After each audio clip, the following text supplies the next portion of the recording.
神羅転生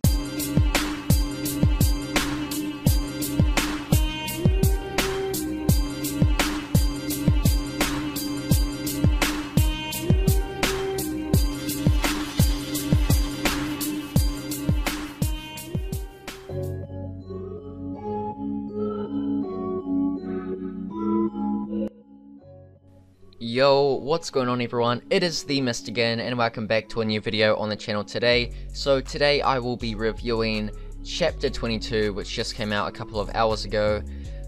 Yeah, I wanted to wait a little while before uploading this video, like at least a couple of hours, because I didn't want to be some type of dickhead that uploaded as soon as the chapter came out and spoiled everything so quickly. But now that it's been a few hours, I thought, you know what, now I'll do the video and upload it for you guys. So yeah, sorry in advance for any YouTubers that spoiled stuff for you guys, and sorry in advance if you haven't seen the chapter yet, but here we go into the review. So the chapter really was quite good in my opinion. This is definitely the most hyped chapter we've had in the past couple of months. It did so much right. In fact, this was probably the best chapter I've seen in my opinion out of the entirety of the Boruto series. Where do we even begin? Honestly, there's just so much to cover. I mean, for example, we had Ao get defeated in this chapter, guys. Ao got defeated by Boruto in what was an incredible battle, very strategic on Boruto's end, and very, very honorable on Ao's end, and I'll get into that later, but the character of Ao, he went out with somewhat redemption, I'll say, in my opinion. He's kind of redeemed himself, and I really like the way they did that, because, you know, the soul of a shinobi never changes. That's what Sasuke said, and, you know, I guess that's going to be a common theme throughout the Boruto series. That's what he said in the movie. I'm sure it will be emphasized upon within the anime when it's adapted, and now we're even seeing it continue through the manga, so I'm very happy to see a common theme here, which is the soul of a shinobi never changes, and, you know, that's what happened with Ao in this chapter. So essentially, what happens is we get this insane battle between Ao and Boruto, where Konohamaru gets knocked out trying to protect Boruto from, you know, the drones which come back, and they were a special type of drone which acts kind of like rain, as, I think Ao stated, or Katasuke. So apparently, you know, they're kind of like puppeteer, that like, you use them through threads of chakra, kind of like puppets, and you can essentially just make them rain down on people if you want to. And Ao even said that, like, he didn't want to resort to using those because, you know, it wasn't, I don't know how to explain it, but maybe it was too easy to use or something, which I can't remember as of right now. If you remember, let me know in the comments. I haven't read the chapter since, you know, a couple of hours ago, obviously. So that was cool to see, but Boruto really outplays Ao in this chapter. Like, he really does. He uses shadow clones to completely trick Ao.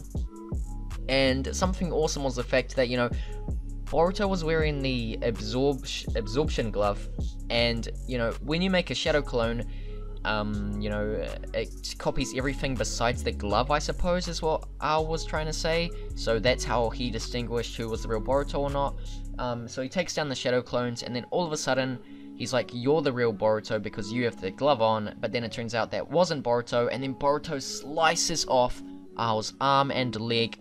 I think it was his right arm and leg, I believe, completely sliced off, and that's where he goes on with the Rasengan and completely destroys Ao. And I mean, Ao got I better watch my language, but Ao got really stuffed up in this chapter, guys. Like, the climax of this fight, insanity. I mean, 3 or 4 chapters of pure gold. I mean, this is going to be such good material for the anime when it's adapted, and I'm just so happy with this. This was a really good chapter, and if this continues, this can be a very, very solid series. I mean, we're only 22 chapters in, it is monthly, which sucks, but with chapters like this, it just makes you realize how great the series can be when you see stuff like this. This was a very good chapter.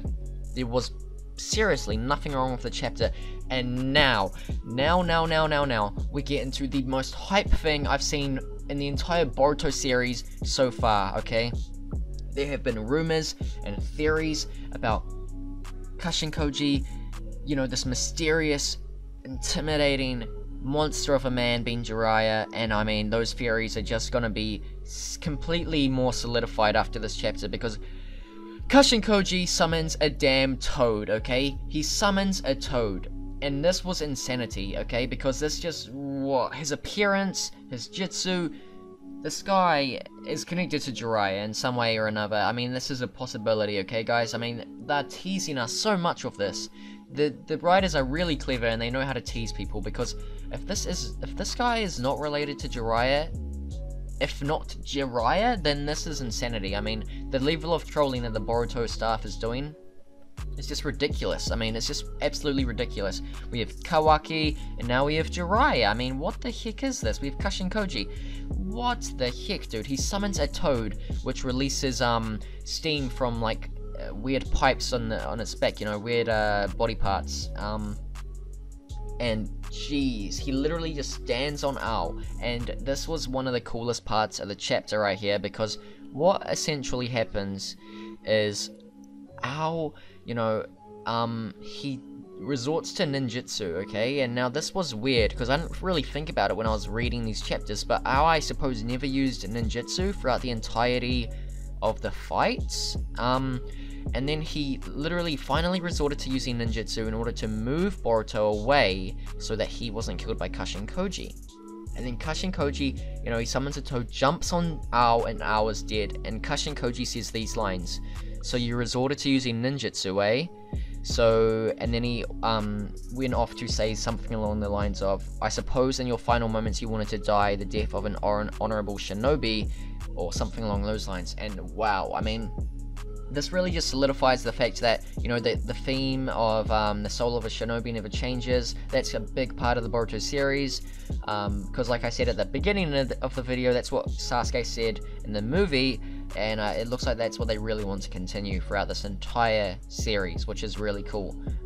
So Ao really redeemed himself by saving Boruto, using ninjutsu, going against, I guess, the sacred, kind of like some type of sacred, you know, thing, creed, I guess, within the Kara organization, which is to not use ninjutsu. However, it doesn't make too much sense, since I guess Kashin Koji summoned, which is a ninjutsu. Like, I don't really understand. I need someone to help me out, help me figure this stuff out, because like I'm somewhat confused. But the way it seems, it looks like the Kara organization don't really heavily rely on ninjutsu, which is really odd, and I mean, very interesting to say the least. They've abandoned the way of ninjutsu. They aren't shinobi anymore, you know, this is their entire message, this is their goal. I don't know what is wrong with them, but the connection between Kawaki and Kara is coming more and more clear with the coming chapters, because, you know, the age of shinobi is over. You wanted to die an honorable death like a shinobi. You used ninjutsu, you know, that's despicable. How could you? So, the Kara organization and Kawaki already have one major theme in common, which is their despise of the ninja world. So that just leaves more solidity to the theory that Kawaki is in the Kara organization. Now, the chapter ends with Kashin Koji arriving and saying, "Hello there, Uzumaki Boruto," and now that is just absolutely insane, because, I mean, why in particular is he pointing out Boruto? I mean, this is very important, and we're gonna see interesting stuff happen. And the next chapter, I believe, is called Boruto faces Kashin Koji, or something along those lines. And I am just insanely hyped, because these chapters are so good. Because now this is the difference between the anime and the manga, okay? The anime, it's building its characters up, but we aren't in nothing serious here. We aren't in the manga material. There is no big threats. There is just character building and world development, which is a good thing. However, some people who like to shit on the Boruto series because they are just arrogant, ignorant, and impatient, they like to shit on it because, you know, it's very slow, because the way it's building its characters, which will pay off in the future, but ignore those people. Now, the manga, however, is really fast. Well, I mean, in terms of its pacing, actually, not in terms of the release dates, obviously. The pacing is fantastic, the fights are amazing, there's a massive threat, and we're getting new shit, which is the Kara organization, and those are the major differences between the anime and the manga.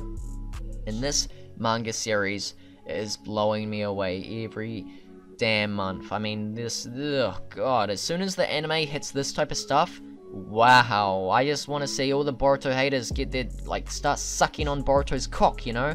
Sorry for the absolute inappropriate language, but it just, oh my god, dude, this is going to be absolutely insane to see animated, and I can't wait to see the Boruto haters clinging to the series, saying they love it after being such hypocrites.